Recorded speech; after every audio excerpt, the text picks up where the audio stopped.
everyone, welcome to Blowback Industries. Here is another fixing video for any of you who have had issues with your JinMing M4 having its trigger stuck. All right, and I'll try and show you what I'm talking about. Just like that. It doesn't fire anything. The trigger is physically stuck, even when it's semi. You go to auto, works great. Put it back to semi. Oh, what a surprise. It's stuck again. Doesn't shoot. So I've been talking with my suppliers, and they have been talking to their experts who manufacture these things and assemble everything, and they have given me a fix. Now, I have tried it on one of my other blasters and it seems to have worked. So fingers crossed it's going to work on this one. Now, this does require a little bit of experience. Taking apart a blaster for the first time kind of sucks. Okay, because you don't know what you're doing and it's very easy to break things and crimp wires, and trust me, I've learned from experience. Okay, so if you're not comfortable with taking these things apart, please just do some research. Watch all the other videos on YouTube. I know Lowe's Chop Shop is really good. He's got a lot of videos up there that can help. So I'm just going to take it apart and move to the gearbox, because there are a lot of other tutorials on how to strip this thing down. And once we get to the gearbox, then we will resume the video. It's going to be magic. You ready? Ta-da! We get the gearbox out. Let's have a little look. Let's open the hood and have a little peek at what is underneath.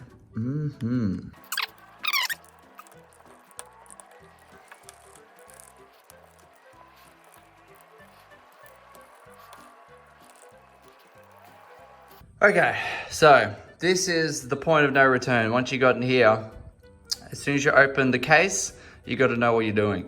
Because if you don't, there are going to be screws and springs and things that fly everywhere, and you're like, how do I put this back together? So when we open this spring is going to pop out. I know in other videos, people take it out beforehand, but I find it easier just to leave it in there until you take the actual housing off. Okay, so here we go. Let's open this thing up. You can just do it like that. Out pops the spring. So we can place the spring over here.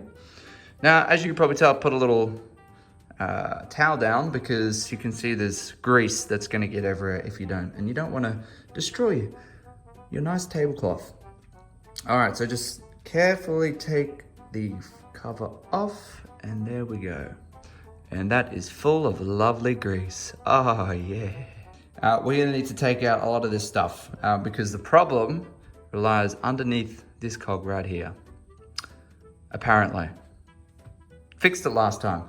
Now, when you take this apart, these little bits of adhesive or little bits of glue will probably come out. So just make sure you remove them so they don't get stuck in any of your gears.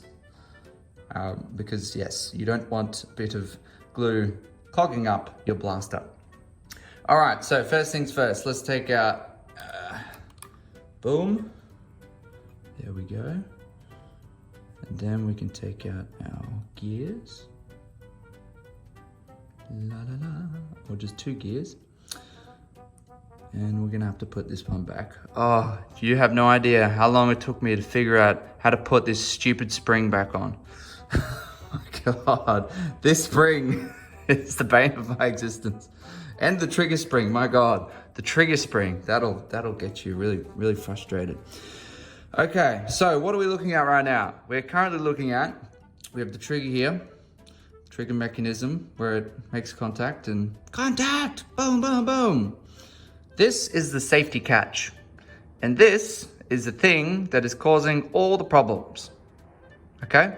When you shoot your blaster, it thinks that it wants to go into safety mode, which then pushes your safety up here and then prevents your trigger from making a connection, okay?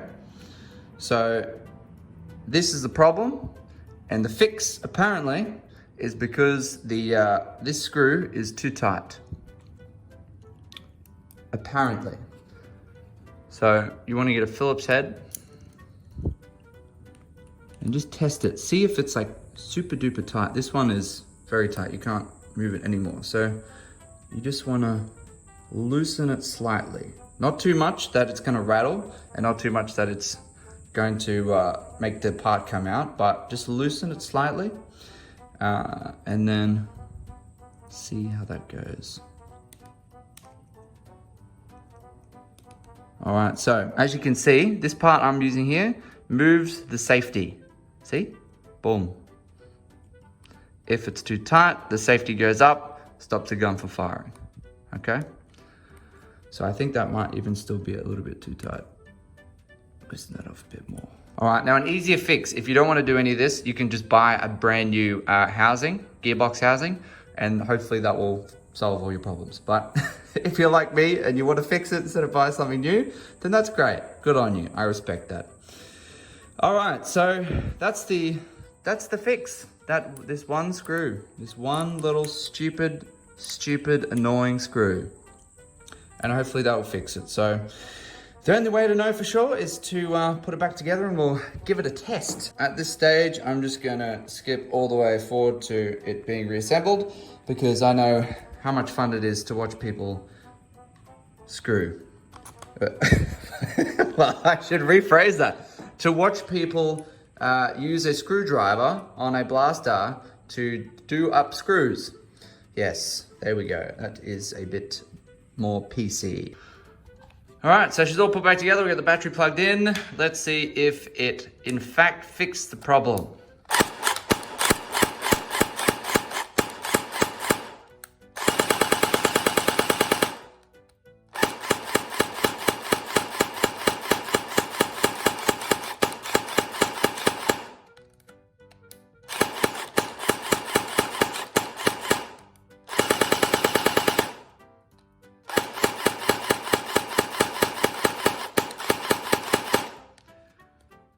So there you go. Seems like we are good to go. The blaster is back to full functionality again. That stubborn trigger lock has now been fixed.